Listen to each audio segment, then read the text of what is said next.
आषाढ पौर्णिमेच्या रात्रीला स्वप्न तो पडला राणी महामायेला.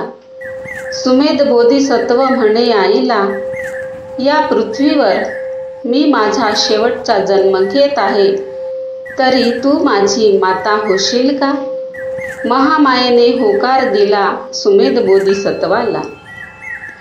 महामायेला पडलेल्या स्वप्नाने राजा शुद्धोदन चिंताग्रस्त झाला.